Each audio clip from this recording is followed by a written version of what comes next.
উত্তর চব্বিশ পরগনার বসিরহাট মহকুমার হারোয়া ব্লকের খাসবালান্দা গ্রাম পঞ্চায়েতের বিদ্যাধরী নদীর পাড়ে শুরু হয়েছে 11তম সুন্দরবন লালন ও সংস্কৃতি মেলা। তবে এবারের মেলায় বিষাদের সুর বয়ে বেড়াচ্ছে। ওপার বাংলার লালন ও সুফি শিল্পীদের অভাবে উৎসব যেন ম্লান হয়ে গেছে।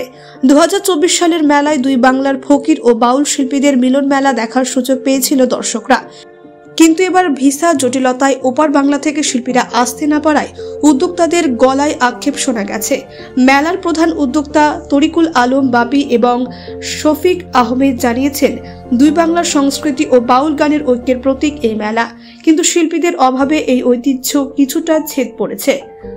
মেলার উদ্বোধনে উপস্থিত ছিলেন কৃষিমন্ত্রী বেচারাম মান্না। তিনি বলেন, দুই বাংলার শিল্পীদের একত্রিত করার প্রয়াসে এই মেলা গুরুত্বপূর্ণ। ওপার বাংলার শিল্পীদের অনুপস্থিতি আমাদের কষ্ট দেয়। আশা করি দ্রুত সমস্যার সমাধান হবে। মেলায় 7 দিন ধরে চলবে এপার বাংলার শিল্পীদের একতারা গান, বাউল ও সঙ্গীত ও নৃত্য পরিবেশনা। বিদ্যাধরী নদী পাড়ে এখনো ঐতিহ্যের মেলা দর্শকদের মুগ্ধ করছে। Bureau report, Bangla digital TV. Lalon শুধু হাড়োয়া বাজারে নয় বা হাড়োয়াতে নয়, সারা পৃথিবী খ্যাত লালন। লালনের যে ভাবনা চিন্তা ছিল, সেখানে আজকের ভারতবর্ষে যে ভাগাভাগি হচ্ছে বা ভাগাভাগি করার মতো কথাবার্তা বলা হচ্ছে, তার মধ্যে দিয়ে তার ছিল ভ্রাতৃত্ব, সৌভ্রাতৃত্বের সঙ্গে বসবাস, এবং লালনের চিন্তাধারা ছিল কুসংস্কারকে বর্জন করো, বর্তমান যে সমাজ ব্যবস্থা, সমাজ ব্যবস্থা বহন করে চলো। এবং লালনের ভাবনার চিন্তা ছিল, যেখানে হিন্দু নয়, মুসলমান, শিখ নয়, খ্রিস্টান নয়, জৈন নয়, বৌদ্ধ নয়, আমরা সবাই মানুষ। তাই লালনের কথা বলে গেছেন। এবং সাথে সাথে আমি লালনের মধ্যে করে আর একজন মহান ব্যক্তিত্বের কথা বলবো, যিনি আমাদের ভারতবর্ষে জন্মেছিলেন।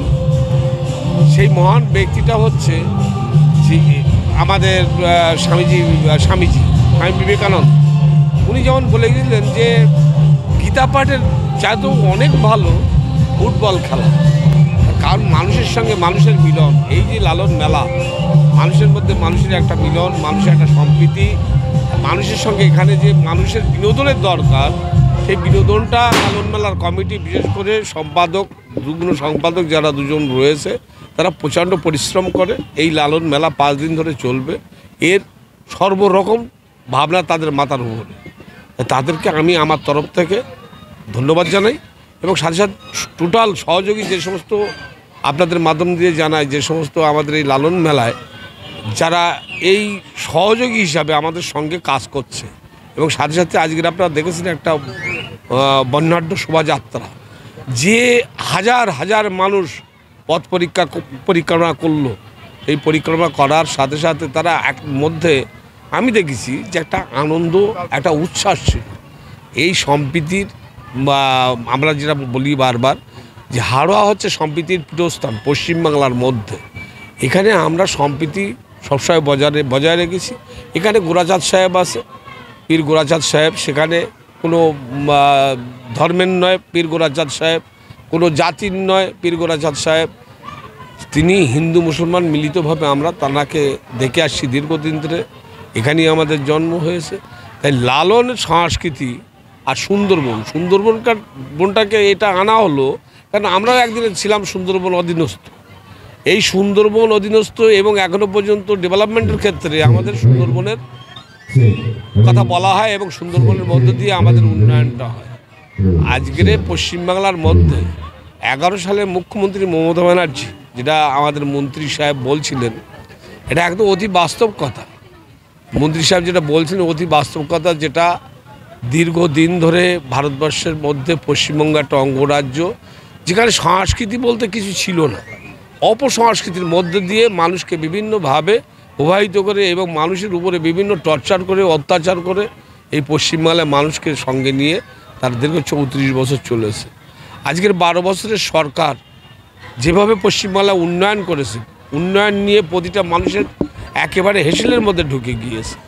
সেই যাওয়াটা, ওর সাথে সাথে বিভিন্ন মেলা, বিভিন্ন সাংস্কৃতিক অনুষ্ঠান, বিভিন্ন খেলা, এই সমস্ত জিনিসগুলো যেটা হচ্ছে, আর ওর সাথে সাথে পঠনটাও এগিয়ে নিয়ে যাওয়ার জন্যে বিভিন্ন বিজ্ঞানভিত্তিক কিছু প্রকল্প তৈরি হয়েছে, যে প্রকল্পের মধ্য দিয়ে ছেলে মেয়ে উভয় ঠিক সময় পর্যন্ত যাবে পড়াশুনো করতে।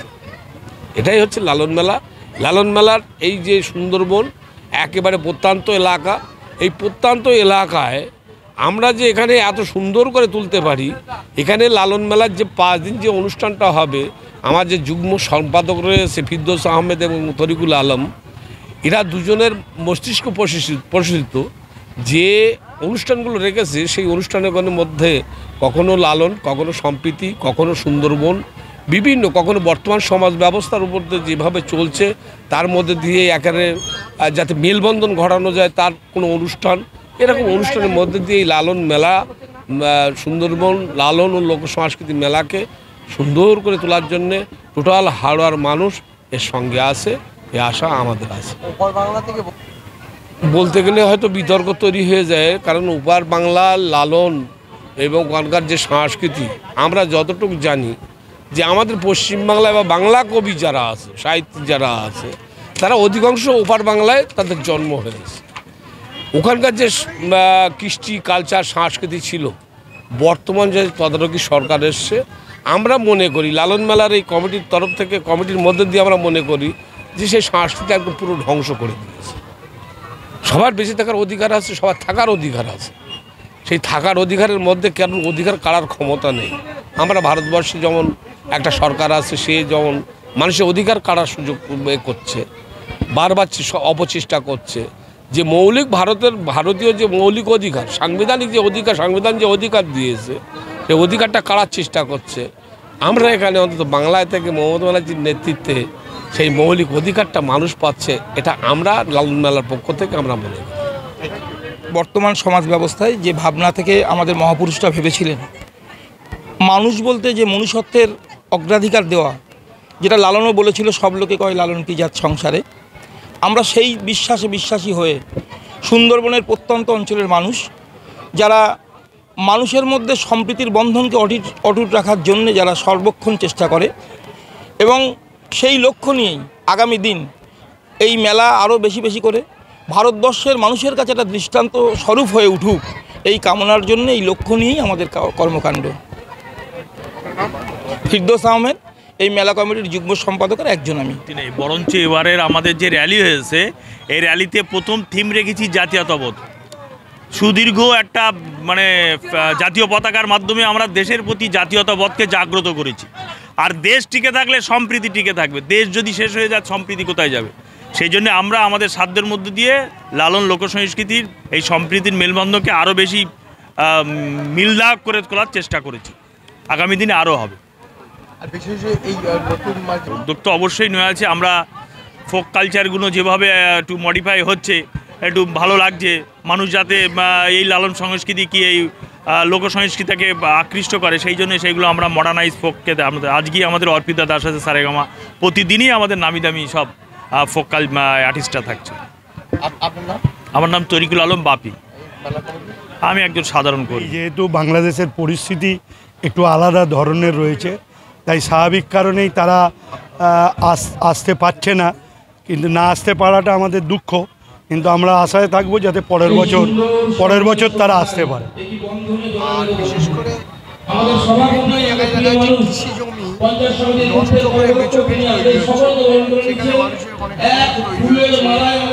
দেখুন, বিষয়টা যেহেতু জমি তার, সে তার নিজের জমিতে কি করবে সেটা কিন্তু আমরা কখনোই বলতে পারি না।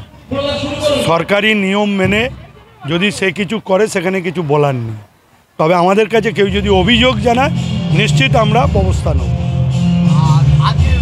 বছর এসেছিলাম এবং বাপির মুখে আমরা শুনি, এবারে আমাদের বিধায়ক আছেন।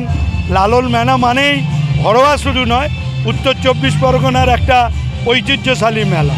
এই মেলাকে সামনে রেখে বহু মানুষের সমাগম হয়, সাংস্কৃতিক চর্চার পীঠস্থান হয়ে ওঠে এবং মানুষের দৈনন্দিন চাহিদাকে এই মেলা স্টলে যারা আসে তারা মেটায়, এবং অতীতের বাদাম ভাজা এবং জিলাপি, গুড়কাঠি যেরকম পাওয়া যায়, আবার ফাস্টফুডও পাওয়া যায়, এবং মেলায় এমন কিছু জিনিস পাওয়া যায় যেগুলো অন্য কোনো জায়গায় পাওয়া যায় না।